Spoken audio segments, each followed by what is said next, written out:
When people in Europe often see refugees, they ask, why did you come here? To destroy our country and everything that is happening around. They blame refugees for it. Today, I want to answer that question, not just for myself, but for the thousands who walk the same path as me. This is our story. It started for me back in 2015 when I was only 13 years old, living in Afghanistan.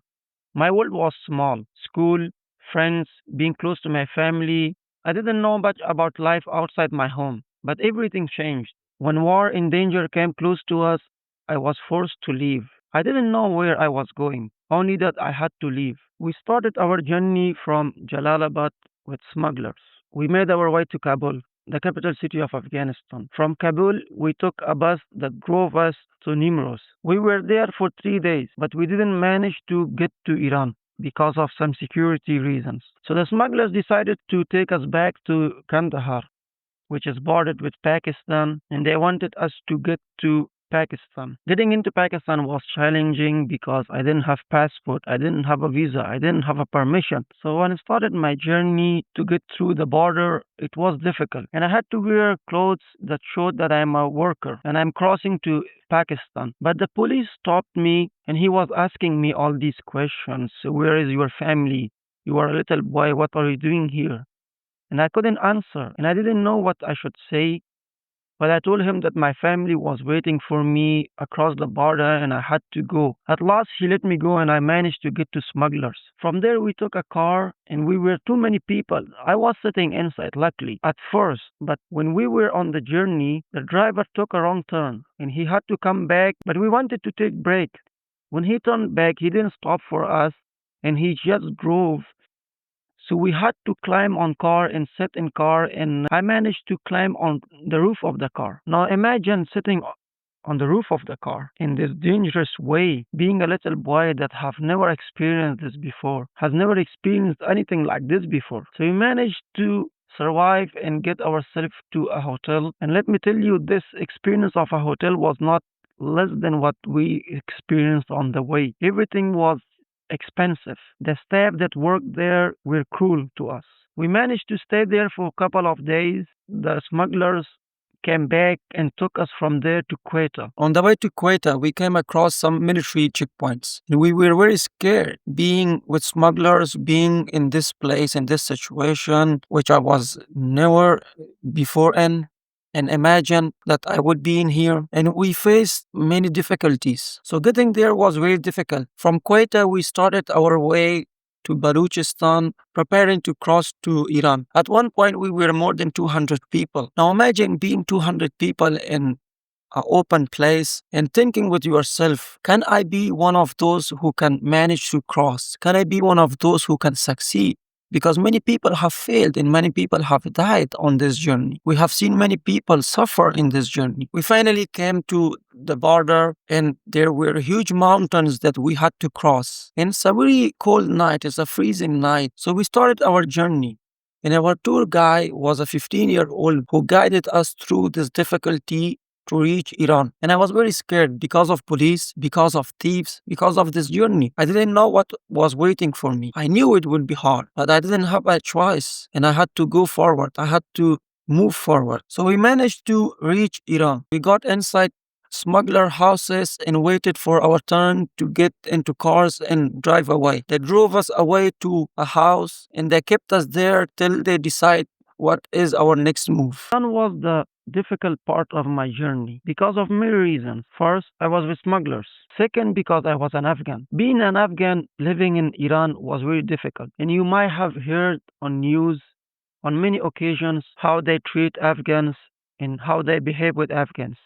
Everything was difficult in Iran. Even the smugglers, they used to curse at us. They used to beat us. Now there was also the fear of police all the time. They used to chase us. Now you can get shot at. But we managed to get across the country in small cars where you have to sit on your knees. I managed through my whole journey in Iran to only sit once in the car's trunk because it was very difficult and we had to be like 4 people, not sitting but lying down, driving constantly for 4 hours. On the way to the capital city of Iran, we were in a truck, and on top of us, we had trampoline. And there was also a breeze that was taking the trampoline away, and we had to hold tight to it because there were many checkpoints, and we had to hide ourselves inside there, and we had to grab to the trampoline. There was a point where I couldn't breathe because of people pushing me away and because of me being so little that I couldn't even help myself. But we managed to reach the capital city. Now, reaching the capital city of Iran, it became a bit easier for us. We could breathe a bit now, but the journey was not over for me. We made our way to the border with Turkey. Now, this was one of the hardest parts of the journey because now we had to walk. We didn't walk just for 1 hour, but we walked for 14 or 18 hours in a freezing night. It was September or October.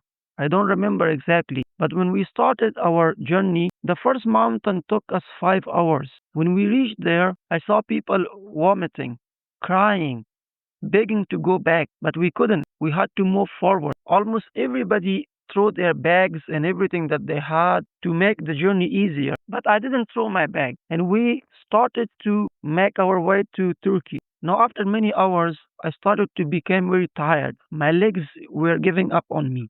I couldn't move forward. I wanted to go back, but I couldn't because I was in the middle of nowhere. Nobody cared for anyone. You are alone in this journey. The only way is to go forward or to die. There is no other way. Now imagine being in these mountains in the middle of nowhere. You don't know what you should do. You want to give up. But there was one Afghan guy who told me that I had to move forward, that there was not much left.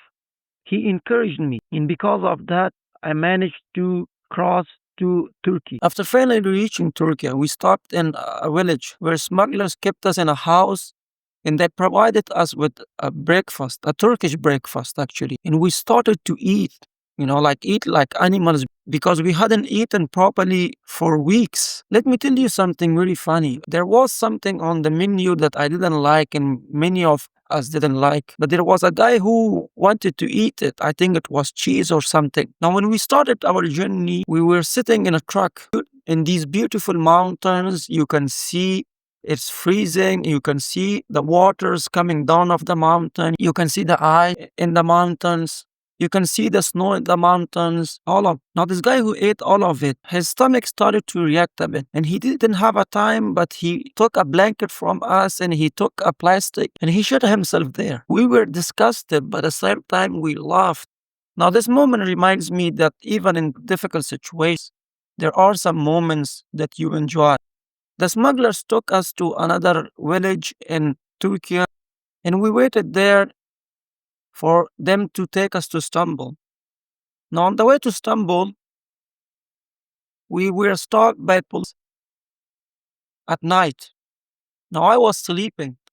When I woke up, I thought I am in Afghanistan with Taliban.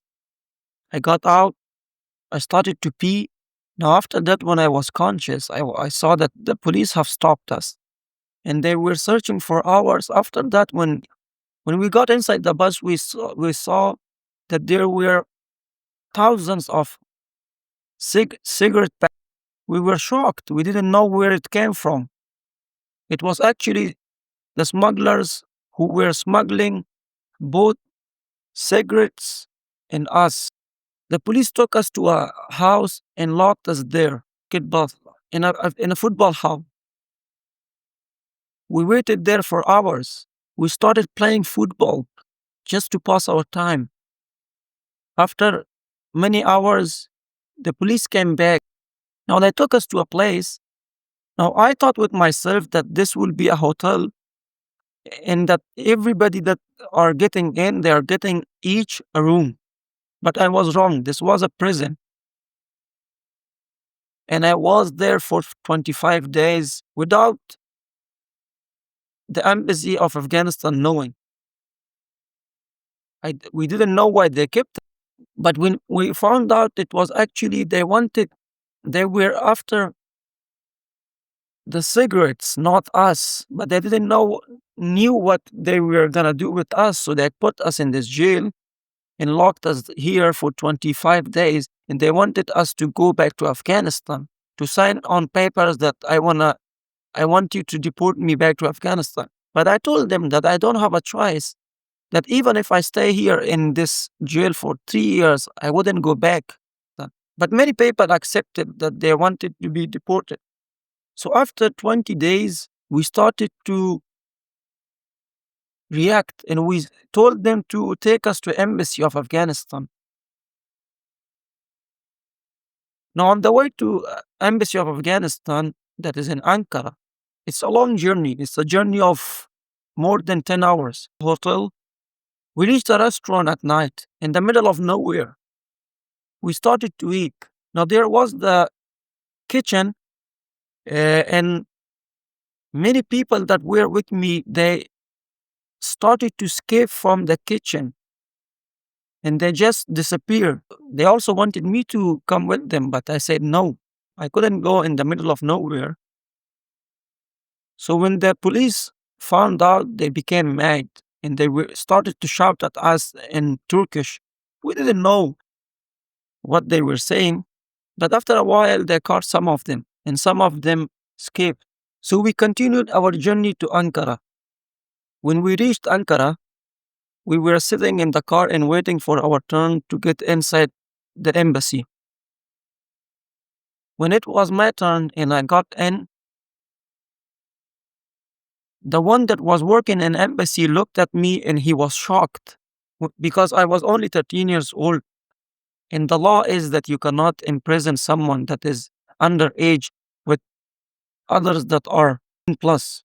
So he started to talk to the one that was in charge of our imprisonment.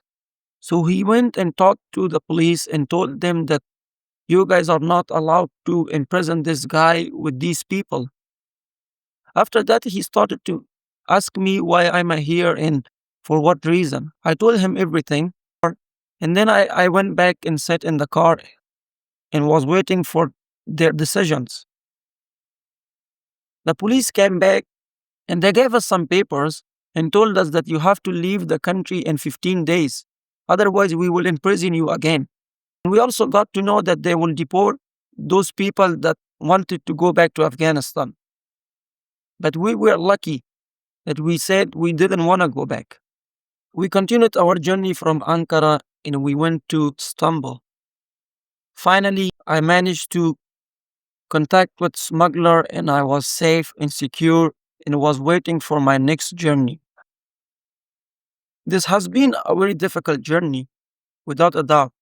I have faced many challenges. As a young boy, it was almost impossible for me to reach this place. But for now, I was safe. But the journey was not over. I had to continue. So when people in Europe ask me, why did you come here? This is my answer. We didn't come here to take anything away from you. We came here because behind us there was only war and fear. And ahead of us, maybe a chance to live. This is the story of thousands. But the journey didn't end here in Turkey. There is much more to tell. More danger, more struggle, and more moments of hope. But that part of the story I will share next time.